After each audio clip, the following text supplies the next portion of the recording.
All right, the author 5-minute focus episode 256, running surveys.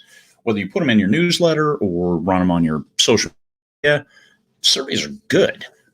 Now they need to be correct, as in aren't asking questions that are really el bizarro or too intimate or too revealing. Hey, what's your password to Amazon? I mean, don't be ridiculous. But when you run them out of your newsletter, they can increase your engagement. They get your clicks. Oops, let me turn on the light here. They can increase your engagement, get your clicks, get the opens, all those kinds of good things you need for your email in order for your email server to love you and increase deliverability. So surveys help you do that. I mean, for Pete's sake, people will jump on social media and survey to figure out what kind of potato they are. It's amazing what data they give, but don't be that person. If it's designed well, this is where you're trying to target your readership and figure out what exactly do they like.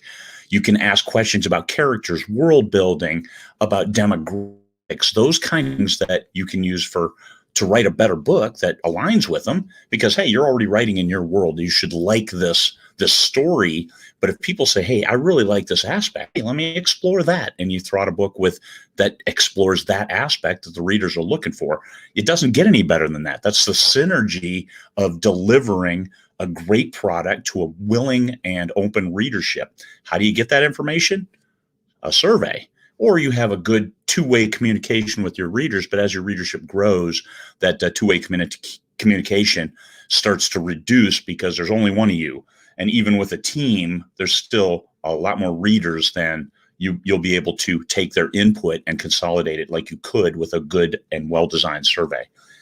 Voluntarily provided data like age, gender, those kinds of things. And the gender is simply for targeting on Amazon, targeting on Facebook, because that's how you can target on there. It's not making any presuppositions regarding any element of that besides this is how Facebook allows you to target. So age and gender. For me, my last survey, women age 40 to 65. And there you go. I can target that readership very, very specifically and exclusively with ads. And they get a much higher return rate. They get higher clicks. They get all the good things that you're looking for out of your ad. You want to spend less to make more. That's always what you're trying to get from your advertising. Okay, in a second, let me shut the cam down. You can determine what you're doing right.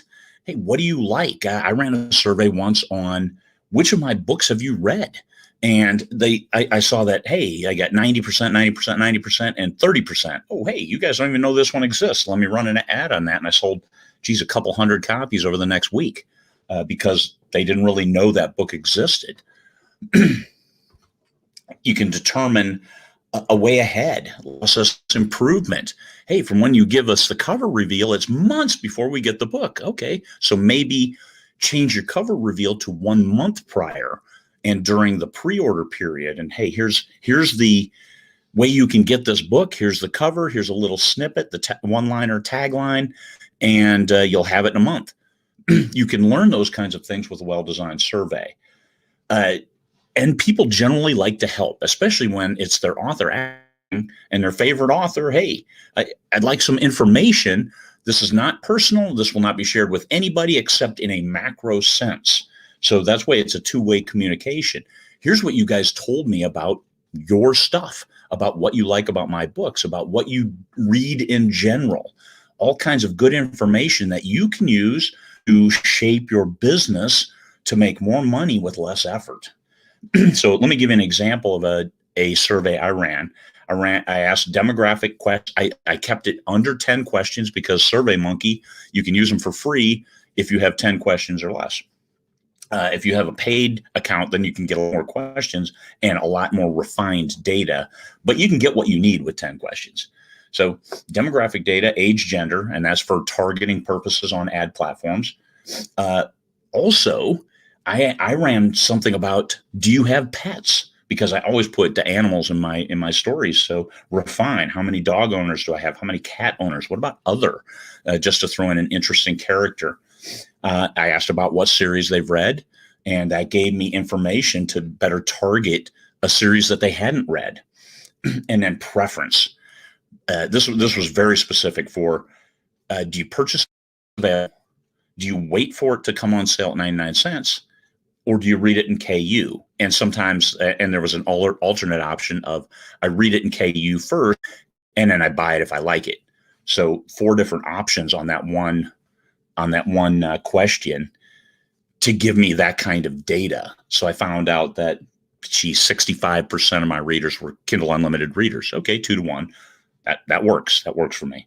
And it helps me target my ads and target my business, as in, am I going to jump out of KU, go wide, or am I going to stay in KU? How much revenue would I have to replace if I moved out of Unlimited? And the answer was I cannot, because that readership does not buy. It's not like they're going to convert to buyers, because 40 to 65, I have a lot of retirees and all kinds of good information that I learned because of running a survey. And the more answers you can get, the better that information is going to be.